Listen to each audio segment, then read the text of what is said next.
The डार्स file में मैं आपका हार्दिक स्वागत करता हूं। दोस्तों, आज की सच्ची कहानी प्यार, विश्वास और धोखे की कहानी है। छत्तीसगढ़ के कोरबा के पाली थाने में 3 मार्च 2025 को एक व्यक्ति घबराया हुआ सा पहुंचता है। जब पुलिस वाले उससे पूछते हैं को क्या बात है, तो वह बताता है कि जब वह गिदराइल माड़ा के पहाड़ पर लकड़ी लेने गया था, तब उसने वहां एक 20 से 22 साल की लड़की की जली हुई लाश देखी है। यह सुनकर पुलिस वाले भी चौंक जाते हैं और उस व्यक्ति को गिदराइल माड़ा के पहाड़ में लेकर रवाना हो जाते हैं। मौके पर जब पहुंचते हैं तो पुलिस वाले यह देखते हैं कि एक 20 से 22 साल की लड़की की अर्धजली लाश पड़ी होती है। लाश को देखने में ऐसा लग रहा था कि उसकी हत्या कर उसे जलाने का प्रयास किया गया है, जिससे मृतका की पहचान छुपाई जा सके या मिटाई जा सके। लाश को की पहचान नहीं हो पा रही थी, इसलिए आसपास के लोगों से जब पूछताछ की गई लाश के बारे में, तब किसी ने भी उसकी शिनाख्त नहीं की। तो पुलिस ने आसपास के गांव में मुनादी करा दी ताकि उस लाश की पहचान की जा सके। पुलिस ने लाश को पोस्टमार्टम के लिए भेज दिया और इस केस की जांच में जुट गई। पुलिस लाश की शिनाख्त में जब जुटी हुई थी, तभी एक युवक अपनी बहन के लापता होने की शिकायत करने के लिए थाने पहुंचा हुआ था। जब पुलिस को उसकी बातों को सुनकर कुछ शक हुआ, तो पुलिस उस युवक को पहाड़ में मिली हुई लाश को दिखाकर पहचान करवाया। तब युवक, जिसका नाम अशोक होता है, उसने अंगूठी और ब्रेसलेट से उस लाश की पहचान की और बताया कि यह मेरी बहन शशिकला है। इसकी उम्र लगभग 28 साल की है। आगे पूछताछ में मृतका के भाई अशोक ने बताया कि जब वह 11वीं में पढ़ रही थी, अर्थात जब उसकी बहन शशिकला 11वीं की पढ़ाई कर रही थी, तभी उसी समय उसकी नज़दीकियाँ उसी स्कूल के एक टीचर, जिसका नाम था मिलनदास महंत, उससे हो गई। दोनों का आपस में मिलना जुलना हो गया, दोनों की पहचान हो गई और दोनों अक्सर घंटों तक मोबाइल पर बात करते थे। और इसी बीच शशिकला हायर सेकेंडरी पास कर कॉलेज में पहुंच गई। तब भी दोनों की मुलाकातें होती रहीं और दोनों के बीच अवैध संबंध बन गया। जब इस बात का पता शशिकला के परिवार वालों को हुआ, तब शशिकला पर नाराज हुए और उसे मिलने के लिए मना कर दी कि तुम उस लड़के से, उस टीचर से नहीं मिलोगे। फिर भी शशिकला कहाँ मानने वाली थी, वह अभी भी छुप छुप कर मिलनदास से मिलती। तब शशिकला के परिवार वालों ने सोचा कि इसकी शादी करा देना ही उचित होगा और फिर शशिकला के लिए एक लड़के की तलाश शुरू हो गई। और जैसे ही इस बात की खबर मिलनदास महंत को हुई, तब वह शशिकला के घर पहुंच गया और उसने वहां जाकर बताया कि मेरी पहचान का एक लड़का है जो कि शशि के लिए योग्य वर होगा, वह अच्छा जीवन साथी साबित होगा। जब शशिकला का परिवार मिलनदास के बताए हुए लड़के को पहली बार देखा तो लड़का पसंद आ गया। उसका नाम था भुवनेश्वर गौड़। और जब लड़का पसंद आ गया, तब आज से लगभग 6 साल पहले शशिकला की शादी भुवनेश्वर गौड़ से तय कर दी गई और कुछ दिनों के बाद उसकी शादी भी कर दी गई। शशिकला विदा होकर अपने ससुराल चली गई और पर जाने के बाद वह मिलनदास के बिना नहीं रह पा रही थी। दोनों को अब जुदाई बहुत भारी लग रही थी। शशिकला जब 15 दिन तक ही रही होगी अपने ससुराल, और उसके बाद वह अपने ससुराल से अपने मायके वापस आ गई। फिर वह अपने प्रेमी मिलनदास महंत से मिलने लगी और कुछ दिनों के बाद सन 2018 में ही शशिकला और मिलनदास कटघोरा में एक मकान किराए में लेकर रहने लगे।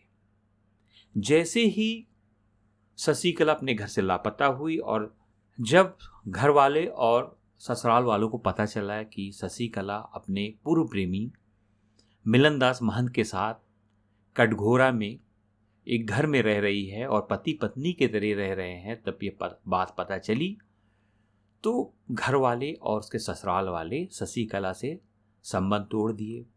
शशिकला का भाई जो अशोक था, कभी कभी जब होता अपनी बहन से मोबाइल पर बात कर लेता, और जब मौका मिलता तो वह शशिकला से मिलने उसके घर कटघोरा भी चला जाता था।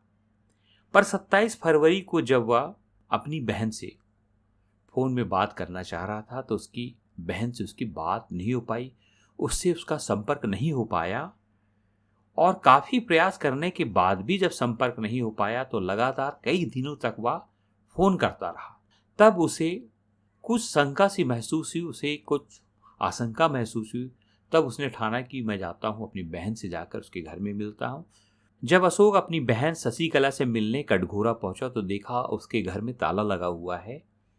आस पड़ोस वालों से जब पूछताछ किया कि शशिकला कहाँ है, तब आसपास के लोगों ने बताया कि शशिकला और मिलन दास का कुछ दिन पहले बहुत झगड़ा हुआ था। उसके बाद से शशिकला नहीं दिख रही है, पता नहीं वो कहाँ गई है। तब अशोक मिलन दास को खोजने लगा कि मिलन दास कहाँ है, और वह भी आशंका से ग्रसित हो गया, कहीं मेरी बहन के साथ कुछ अनहोनी तो नहीं हुई है। उसकी मुलाकात फिर मिलन दास से हुई, और मिलन दास से जब अपनी बहन शशिकला के बारे में पूछता है तो वह बताता है कि पता नहीं वो कहाँ गई, वह नाराज हो गई और टाल मटोल करता है। तब उसकी जो शंका थी वो और भी गहरी होगी कि जरूर मेरी बहन के साथ कुछ गलत हुआ है, और वह सीधे पाली थाना कोरबा में जाकर 3 मार्च 2025 को जैसे पहुंचता पुलिस को बताता है।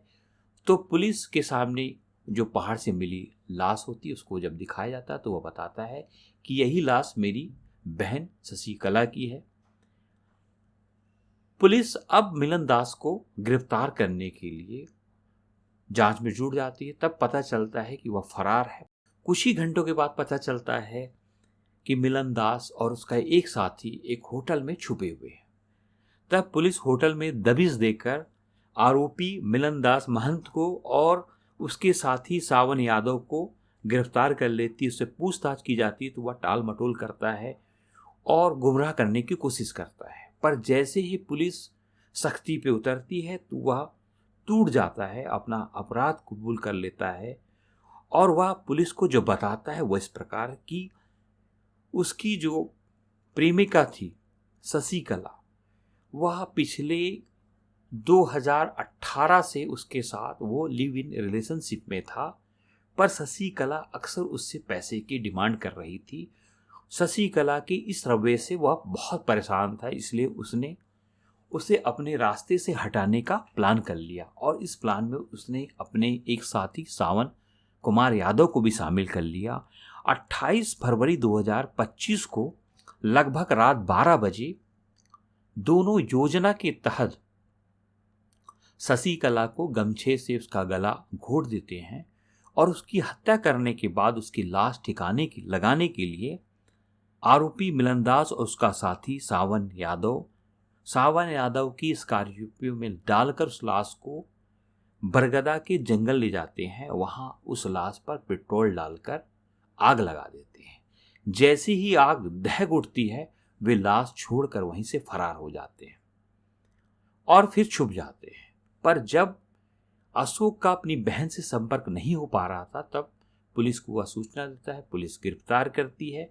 पुलिस अब आरोपी मिलनदास महंत और सावन यादव को न्यायिक रिमांड पर जेल में भेज दिया है और सावन कुमार की स्कॉर्पियो को जब्त कर लिया गया।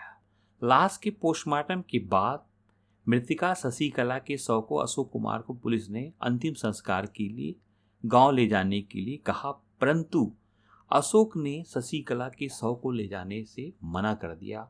उसने बोला कि मैं उसे गांव नहीं ले जा सकता क्योंकि जब वह शादीशुदा होते हुए और उसने अपनी प्रेमी के साथ लिव इन रिलेशनशिप में थी, इस बात का जैसे ही गांव वाले और समाज के लोगों को पता चला तब समाज ने उसे बहिष्कृत कर दिया। इसलिए उसके शव को गांव नहीं ले जा सकता और उसका अंतिम संस्कार भी नहीं कर सकता। दोस्तों, आपको यह कहानी सुनकर आपके मन में क्या विचार आ रहे हैं? अगर आपके मन में इस कहानी को सुनकर कुछ विचार हो तो जरूर कमेंट्स में कमेंट कर बताइए।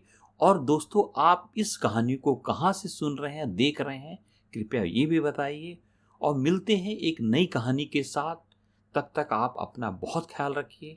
जय हिंद, जय भारत।